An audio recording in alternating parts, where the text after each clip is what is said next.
আসসালামু আলাইকুম। Quick kitchen বাংলাতে আজকে থাকছে মুড়ি ঘন্ট রেসিপি। তাহলে চলেন কিভাবে রান্না করলাম। এই মুগ ডাল নিয়েছি, এটা ভাজা মুগ ডাল। আমি সুন্দর করে আস্তে, আস্তে আ চুলার আঁচ কমিয়ে সুন্দর করে গোল্ডেন কালার করে ভেজে নিয়েছি।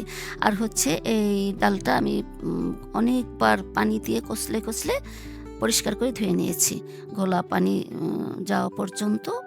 না যাওয়া পর্যন্ত ধুয়ে নিয়েছি। পরে ফুটন্ত গরম পানি দিয়ে ভিজিয়ে রাখলাম ডালটা তাড়াতাড়ি নরম হওয়ার জন্য। আর এটা হচ্ছে কাতল মাছের মাথা। মুড়িঘন্ট সবসময় রুই মাছের মাথা দিয়েই করি। কাতল মাছের মাথা দিয়ে একটু কম করা হয়।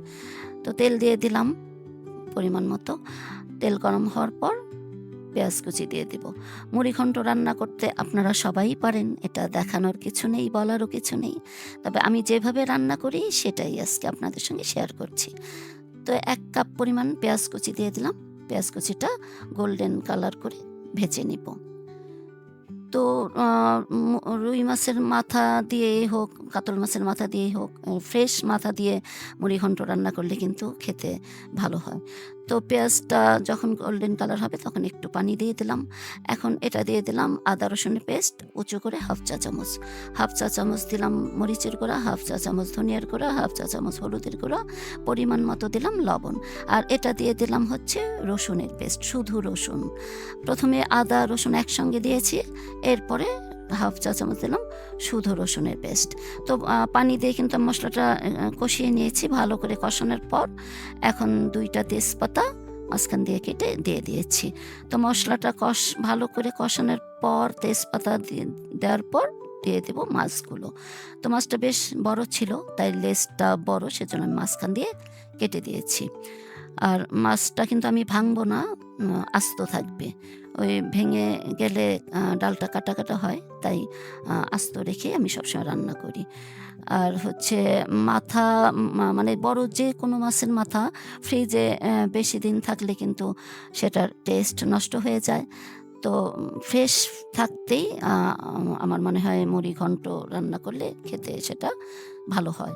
আর অনেকদিন ফ্রিজে থাকলে আ সেটা একটু ভেজে মানে মাছগুলো ভেজে রান্না করলে তাও কিন্তু খেতে ভালো লাগে। তো এই বুদ্ধিটা যারা না জানেন কাজে লাগাতে পারেন। তো এখন কষানো শেষ মাছগুলো। যেহেতু আমি ভাঙবো না মাছ, তাই কষানোর পর মাছগুলোকে তুলে নিচ্ছি। সবগুলো মাছ এখন তুলে নিব। মাছ তুলে নেওয়ার পরে ওই মশলার মধ্যে সেই গরম পানিতে ভিজিয়ে রাখা ডালগুলো দিয়ে দিব। ডালগুলো গরম পানিতে কিন্তু অনেকটাই ভিজে ফুলে উঠেছে। তো এখন ডালটা ভালো করে মশলার সঙ্গে কষিয়ে তারপর দিয়ে দিব গরম পানি ডাল সেদ্ধ হওয়ার জন্য। তো বেশ অনেকটা পানি আমি দিয়েছি, কারণ মাছগুলো রান্না হবে, ডালটা রান্না হবে। এখন পানি দিয়ে ঢেকে রান্না করব। বলক যখন চলে আসবে ডালটা, বলক আসার পর ওই মাথাটা এখন দিয়ে দিব। শুধু মাথাটা দিয়ে দিচ্ছি, কারণ মাথাটা বড়, সেদ্ধ হতে সময় লাগবে। তাই মাথাটা আগে দিয়ে দিলাম। তো এই যে মাথা রান্না হলো এতক্ষণ, ডালটাও কিন্তু অনেকটাই সেদ্ধ হয়েছে। যখন ডাল সেদ্ধ হয়ে যাবে তারপর দিয়ে দেব ওই বাকি মাছগুলো। বাকি মাছগুলো দিয়ে একটু ডালের সঙ্গে মিশিয়ে এখন দিয়ে দেব বেশ কয়েকটা ৪-৫ টা কাঁচামরিচ ফালি করে। তো কাঁচামরিচ দিয়ে একটু নেড়ে আবারও ঢেকে রান্না করব। তো এই ডালটা কিন্তু রান্না অনেকটাই হয়ে গেছে, মাখা, মাখা হয়ে গেছে।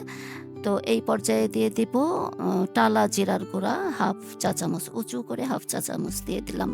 আর এটা দিয়ে দিচ্ছি বেরেস্তা। বেরেস্তাটা আমার আগেই করা ছিল। আমি বেরেস্তা সবসময় আ করে রাখি, শেষ হয় আবার করে রাখি। তো বেরেস্তা দিয়ে আবার একটু নেড়ে দিলাম। ডাল কিন্তু রান্না কমপ্লিট।